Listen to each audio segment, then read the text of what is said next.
Hello, and welcome back to GGTV Loves to Read Bookworms. Today we are joined by Mr. Shull for a quick return to our original format, which may or may not have only had one episode.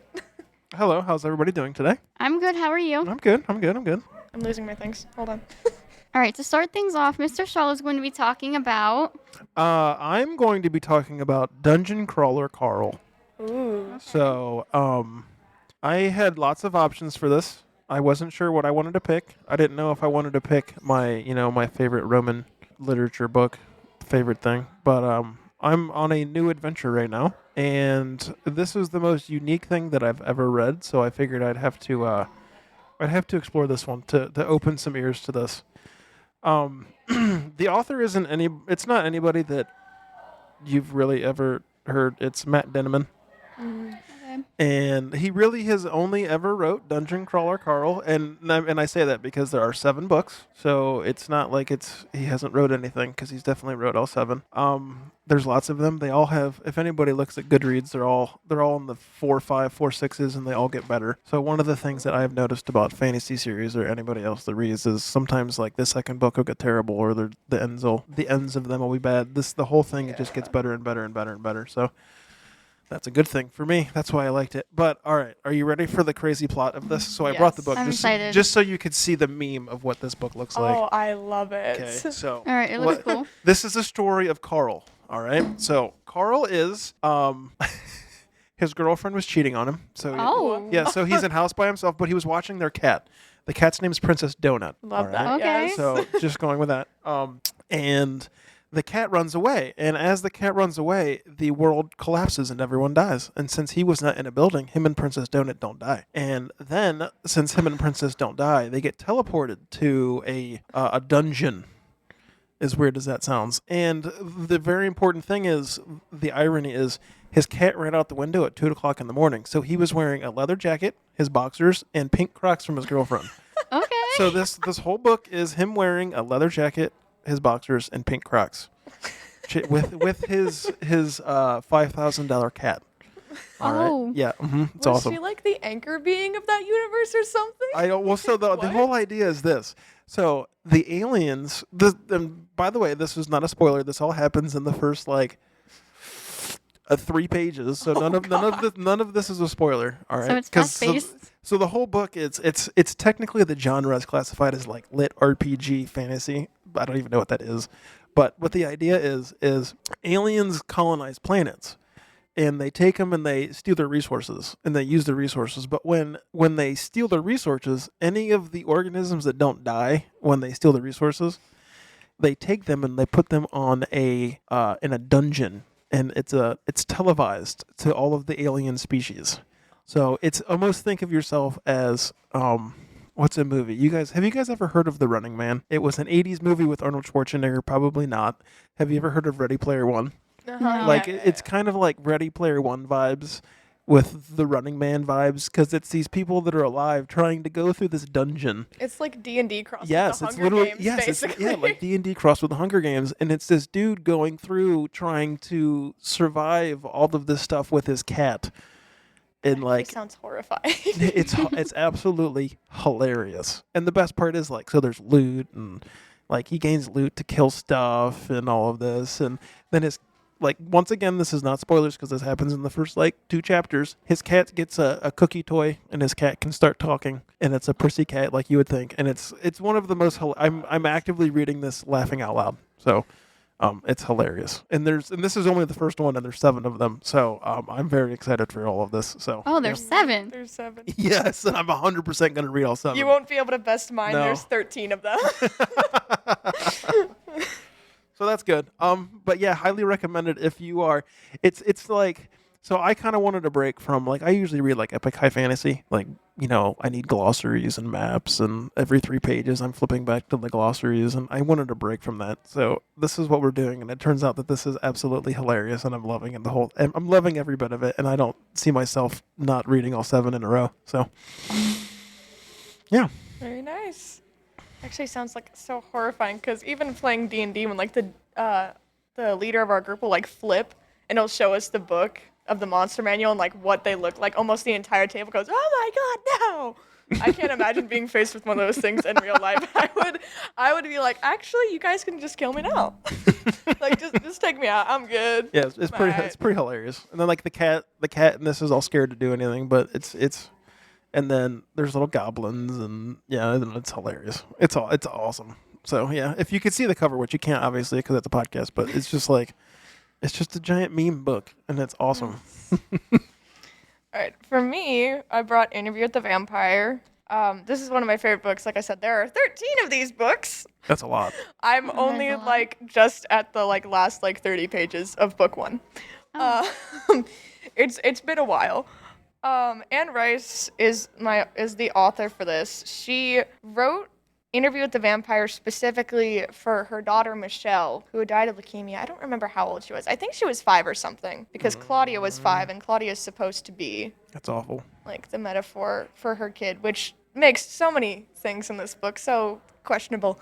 Yeah, I'll get to that in a second. I can't imagine writing a book with that like thought in mind. Yeah. Yeah, there's 2 different screen adaptations of this. There's the 1994 movie with Tom Cruise and Brad Pitt. Brad Pitt did not want to be there, but in not wanting to be there, he gave an incredible performance as Louis, because Louis also doesn't want to be there. And then there's the 2022 show that is having a new season next year, which is focused on Lestat, which I'm very excited about, because the first book... Is that the show with the Taylor Swift thing? Yes, that is the show where people thought that Lestat... No, I'm serious. People thought Lestat was a real person, and when somebody compared him to Taylor in the Reputation era, they tried canceling a fictional vampire from the 1700s Like what? and called him an industry plant.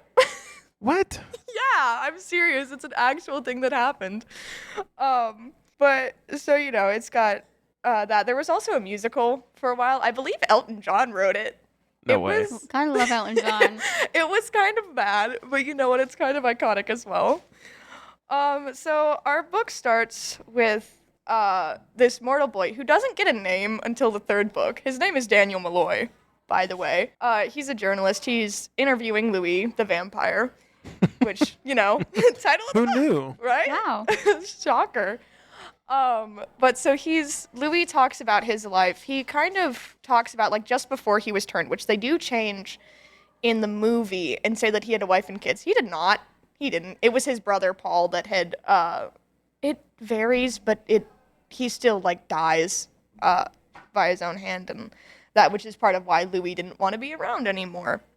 So he meets Lestat, this little blonde French vampire dude who comes in and he's like, hey, I can give you the death you long for. And then he like almost does. And then Louis like, wait, never mind. I don't want that. And he's like, okay, be a vampire then. He's like, all right, dope. So, things obviously get worse for Louis because you live forever now. Yay, you? Would you want that? Would you want to live forever as a vampire? No. Yeah, No. I don't know. I'd be okay with it. I would too. I mean, depending on who my companion was, maybe. Only maybe. Like a Twilight vibe? Absolutely No, not. not a Though- Twilight vampire. No. Okay, I'm gonna say something, and the Twilight fans can hate on me all they want to. Real vampires do not sparkle. I was just gonna say. They turn into dust and they die. Okay. Edward Cullen makes a mockery of vampires. I don't believe you. Anyway, I feel like they give him too good of a vibe. but anyway, so Louis is struggling. He's like, well, I don't want to eat people, so I'm gonna eat rats and chickens instead, which goes great for him. I can't. That's disgusting. Yep. I mean, the chicken wouldn't be bad, obviously, but the rat, I'd take the people over the rat. But so then he comes across this little girl in like the plague section, Claudia, and her mom is like dead, very clearly dead. And Oh. she's like, Monsieur, wake up, mama. And I'm sitting there going, girl, she's not gonna wake up. Is she already a vampire? No, she's about to be though.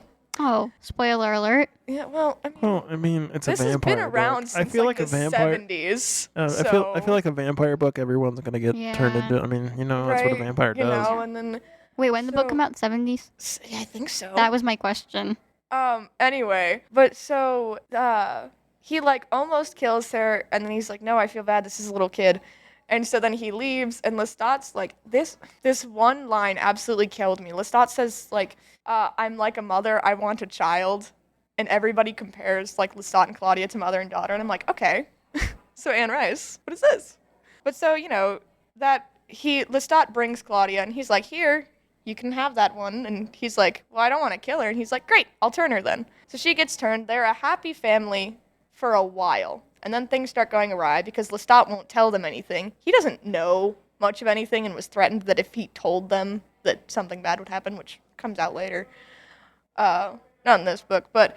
So then Claudia turns around. She's like, let's kill him. So they kill Lestat. They go to France. Well, okay, they go around the world. And then they end up in France where they meet this coven of vampires who suck majorly. There's one, Santiago. I hate him with, like, all of my soul. Was that a pun? No. I mean, it can they suck be. blood, you know? But I didn't think about it. But no, I don't like him at all. But anyway, so they're in Paris, and the leader, I guess, he says that he's not really the leader, but they kind of listen to him because he's the oldest. Armand, he's like, hey, Louis, you're kind of pretty, which is a common theme. Like, Louis keeps getting these, like, guys to, like, fall helplessly for him, and he's like, actually, I don't want that. He's like, so no. So actually go away. So he's like, he kind of starts to get feelings for Armand, and Claudia's like, dude, I'm in danger. They're going to kill me. And he's like, no, you're fine. Armand wouldn't let it happen. Lo and behold, it does happen. Well, Santiago was, like, suspicious because he heard Louis thinking about Lestat and what they had done. And he's like, I heard a name. And he's like, yeah, well, I don't care to talk about it. So then they'd also turned this other woman, Madeline, to be, like, a mother for Claudia. Those two get kidnapped. Louis locked in a wall. The other two die. And then Louis, like, runs away. Well, Armand saves him because he's like, no, I like you. I don't want you to die. Those two are, they're whatever. Which then we get the most heartbreaking scene. You were laughing at your book. I was literally sitting there, like, crying over mine. because Lestat, like, a lot of people, like, disregard that Claudia was also his daughter and, like, how hurt he was, which I think Tom Cruise portrays beautifully. When, like, she starts to hate him. And in the book, Louis comes out and he's like, where is she? And he holds up her dress because, you know, she's dust now. And he starts to sob. And I'm like, okay, so what is this? So, you know. And then he, like, kind of finishes it with, like, you know, like, I left. I went back to New Orleans. I did my own thing for years. And at the end, Daniel gets, like, kidnapped by Lestat or something. Okay. Which is so great. Daniel ends up becoming a vampire later, like much later. I think it's like, I don't remember what book. But yeah, it also, like, covers the topics of grief a lot because that's, like, Louis' main, like, point and part of. Because of her kid. Yeah, and, like, it's part of why Louis is so, like, I don't like it here. I hate it here. Like, why? And also, much like the one other book I talked about, I do like kind of how it deals with grief. And there's also, like, plenty of funny moments in this where there are scenes where I'm, like, sitting there giggling, but there's also scenes where I had to close the book and push it away from me. So just keep those in mind. There's a lot of moments with Claudia where I'm like, okay, do you want some cookies and lemonade, sir? Because you're getting pretty close to that. Lemonade. What?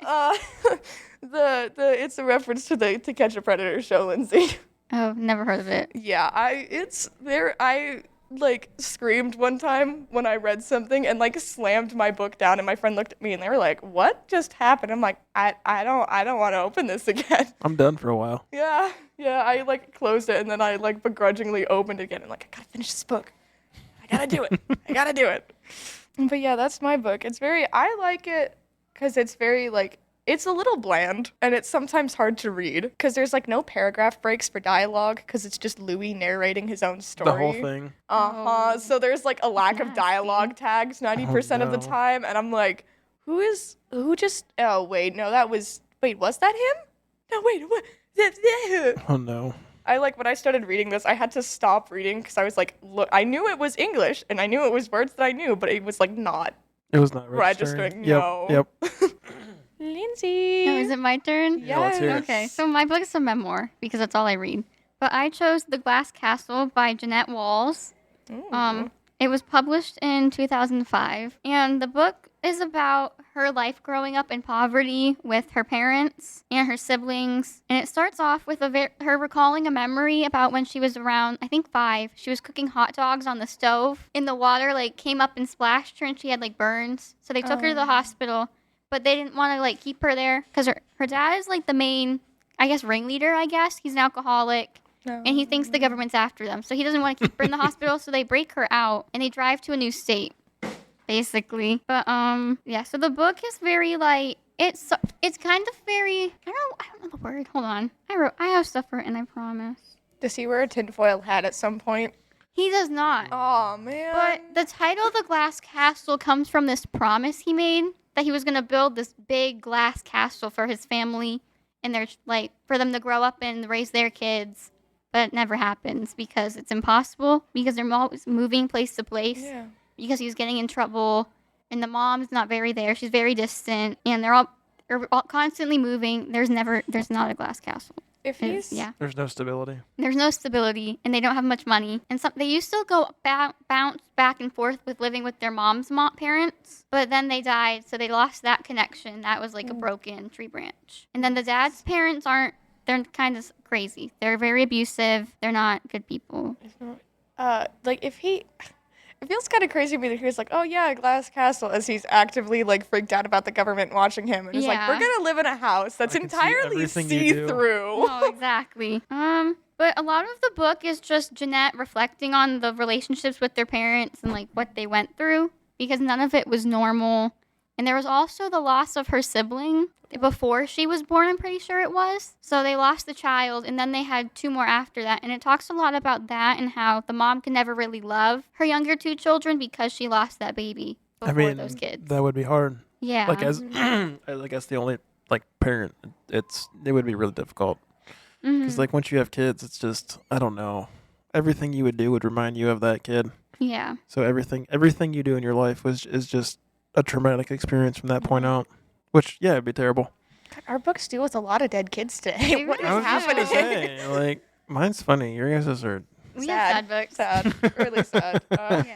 But I think it's also really interesting how Jeannette grows throughout the book because it starts off and she's really little, probably in like 1st grade age. I don't know how old you are in 1st grade. But she starts off very like naive and she sees her father's up on a pedestal as like this perfect person who could do no wrong.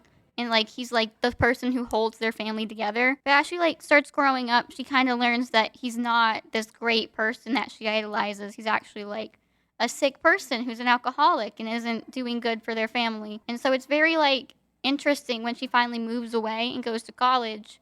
She kind of realizes that wasn't normal. And when she talks about her upbringing with her classmates, there's no common ground. Yeah. Which is very, like, I think it touches a lot on isolation in that sense. It's also, like, a common thing for, like, children who were, like, grew up in, like, households like that to, like, realize as they get older, like, that's not right. Like, that's it's not necessarily normal or as normal as you think it was for you. Yeah. But then another really, this is the quote I took from the book, is, you can't get too attached to a place. If you do, you'll never be able to leave. And that's very, I think, reflective because they were always moving around in no place. So you can never make friends and put down roots, or else when you leave, you wouldn't be attached. You like don't put roots down where you don't want to be. Yeah. You just act like you don't feel like you have a home. Yeah. I think that's all I have to say, honestly. Honestly, I have like 6 pages in this that are like half the chapter that has annotations in this, and some of them are crazy. Like some of my annotations are like really insightful things. Like there's one where it's talking about like what Lestat does and how he's like, oh, like it's like a revenge on life for him. And I'm like, oh, probably because his dad sucked and abused him. And then there's another one that's like, okay, Anne Rice, that's actually foul. Why would you say that? So actually, my book is also a movie. Oh, really? I think it came out I think 2015 or something. So a while after the book came out. It's on Netflix. I think it's faster paced than the book, and it also changes like a lot of the important points I think you have to take from that book. Most things are. That's like one of my issues with adaptations of mine is that they disregard certain aspects. Like in the 2022 show, they made it so Claudia likes the coven, and she straight up says, "I do not like them. Like I don't want to be here. Take me home." Yeah, but like the movie takes out this part I think is really I don't know, something about this part I liked was when she made her own braces out of a paper clip to sleep in. And then later on she's talking with her dad when he's like really sick. And she's telling him and they're talking about how they didn't grow up with a lot of money. And her dad's like, and she talks about how she made her braces and her dad tells her, well, it worked.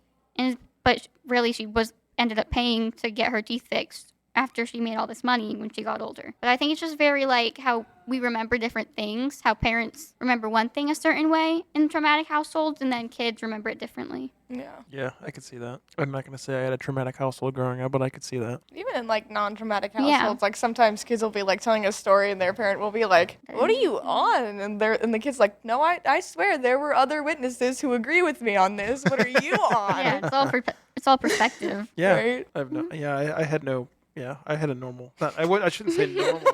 That's a bad word to use. You had a less depressing book than the rest of us. I guess it was your stereotypical, just normal, everyday upbringing. I don't know. All right, well, that's Working good. parents. I need a Everything. feel-good book. I don't have any. I was talking with my one friend. I'm like, when I open up The Vampire and Lestat, I'm gonna be sobbing just as much as this dude was throughout the entire book. I'm gonna be, because like they also removed a lot of the stuff about Lestat because Louis talks about him a lot and like how at one point Lestat's father is really close to death. The old dude's blind and doesn't do much of anything because he's really freaking old. And he was gonna die. And Lestat wanted to like get out of there, but he didn't want to leave with his dad still alive. And so Louis like, well then just kill him. And he's like, I can't. And this old man is begging for Lestat's forgiveness, like over and over and over. And Lestat obviously is like, no, you sucked. You're not getting my forgiveness. Louis makes him forgive him. It's the only way that Louis ended up killing him was Lestat had to forgive him. He also had an iconic moment where he's literally sitting on his father's deathbed and pulls out a nail file and starts to file his nails. Oh my gosh. I love him. I know. All right. Are we ready to wrap it up? Yes. Yeah. All right. Thank you for joining us today. Oh, it was fun. This was fun. Oh, yes. Do you have any closing thoughts or anything you'd like to say?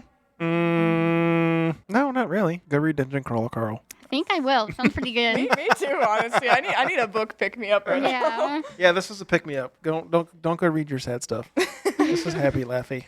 Yes. It's summer. You read happier books in the summer, I think. Yes. For sure. Thanks for tuning in, bookworms. We'll see you all next time. Peace out. See ya.